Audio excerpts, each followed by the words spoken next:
संघ लोक सेवा आयोग को सबसे कठिन परीक्षाओं में से एक माना जाता है और कुछ उम्मीदवारों को इसे पास करने के लिए कई साल तक कड़ी मेहनत करनी पड़ती है। ऐसी है केरल के कोझिकोड जिले के रहने वाले डॉक्टर मिथुन प्रेमराज की कहानी, जिन्होंने अपनी मेडिकल परीक्षा के बाद यूपीएससी परीक्षा में शामिल होने का फैसला किया, लेकिन 4 बार असफल रहे और आखिर में 5वें प्रयास में सफल हुए और इस तरह एक IAS अधिकारी बने। मिथुन प्रेमराज बचपन से ही होनहार स्टूडेंट रहे। 12वीं क्लास के बाद उन्होंने पुडुचेरी में Jawaharlal institute of post graduate medical education and research में मेडिकल की पढ़ाई की। इसके बाद उन्होंने Indian institute of public health, नई दिल्ली से पब्लिक हेल्थ में डिप्लोमा किया। केरल के कोझिकोड जिले के वातकरा के रहने वाले मिथुन प्रेमराज डॉक्टरों के परिवार से ताल्लुक रखते हैं। उनके पिता डॉक्टर प्रेमराज एक प्रसिद्ध बाल रोग विशेषज्ञ हैं और उनकी बहन अश्वथी मुकम में KMCT मेडिकल कॉलेज में रेडियोलॉजी विभाग में एक सीनियर रेजिडेंट डॉक्टर हैं। मिथुन प्रेमराज ने कहा, मैंने मेडिकल की पढ़ाई 2015 में पूरी की, लेकिन मेरा सपना IAS ऑफिसर बनने का था। फिर मैंने इसकी तैयारी शुरू की और परिवार मेरे साथ जुड़ गया। यूपीएससी परीक्षा पास करना मिथुन प्रेमराज के लिए आसान नहीं था।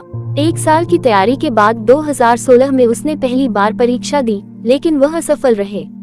3 बार वे इंटरव्यू राउंड में भी पहुंचे, लेकिन असफल रहे।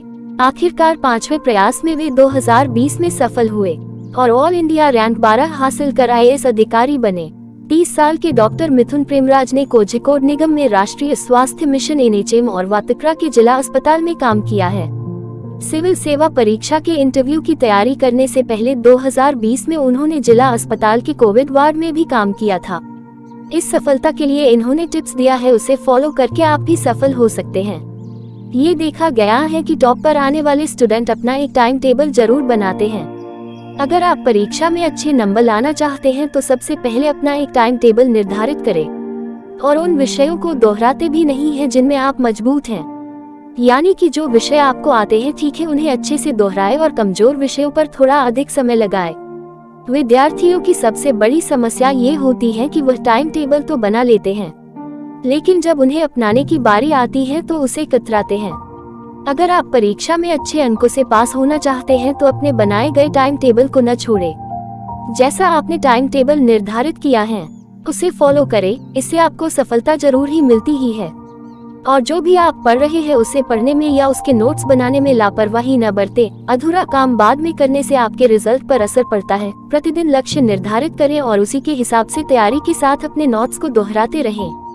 बहुत से छात्रों की आदत होती है कि वे बोलकर या मन में याद करते हुए पढ़ते हैं, पर परीक्षा की तैयारी के लिए केवल इतना ही काफी नहीं है। आपको लिखने की आदत भी होनी चाहिए और साथ ही आपकी लिखने की स्पीड भी अच्छी होनी चाहिए। सुबह जल्दी उठना हर किसी के लिए अच्छा होता है। अगर आप विद्यार्थी हैं तो यह आपके लिए विशेष रूप से लाभदायक हो सकता है। परीक्षा के कुछ महीनों पहले से ही सुबह जल्दी उठने का प्रयास करें। सुबह अपने नियमित कार्यों को कर अपनी पढ़ाई शुरू करें। जल्दी उठ जाने पर आपका बहुत सा समय बच जाता है और दिन में आपको अधिक समय अपनी पढ़ाई के लिए मिलता है। वैसे तो सभी जानते हैं कि सुबह पढ़ना कितना लाभदायक है, क्योंकि एक अच्छी नींद के बाद आप एकदम ताज़ा और ऊर्जा से भरे होते हैं। सुबह के समय शांति का भी माहौल रहता है, इसीलिए कहते भी हैं कि जल्दी सोना जल्दी उठना आदमी को स्वस्थ, संपन्न और बुद्धिमान बनाता है। सुबह की हुई पढ़ाई आप लंबे समय तक याद रखते हैं। इसमें बताए गए टिप्स को अगर आप अपने परीक्षा की तैयारी में आज से ही पालन करना शुरू करें तो एग्जाम में अधिक से अधिक मार्क्स आसानी से प्राप्त कर सकते हैं। जरूरत है तो बस एग्जाम की तैयारी नियमित रूप से करने की और साथ ही साथ अपनी तरफ से एग्जाम की तैयारी में कोई कसर न छोड़े। आलस्य में चीजों को आगे के लिए मत टालें, इससे सिर्फ नुकसान ही होगा। जो भी पढ़े उसे अच्छी तरह पढ़ें ताकि उसे बार बार पढ़ने की आवश्यकता न पड़े और बाकी सिलेबस का नुकसान न हो। हेल्थी आहार और व्यायाम को अपने दिनचर्या में शामिल करें। टाइम मैनेजमेंट पर खास ध्यान दें।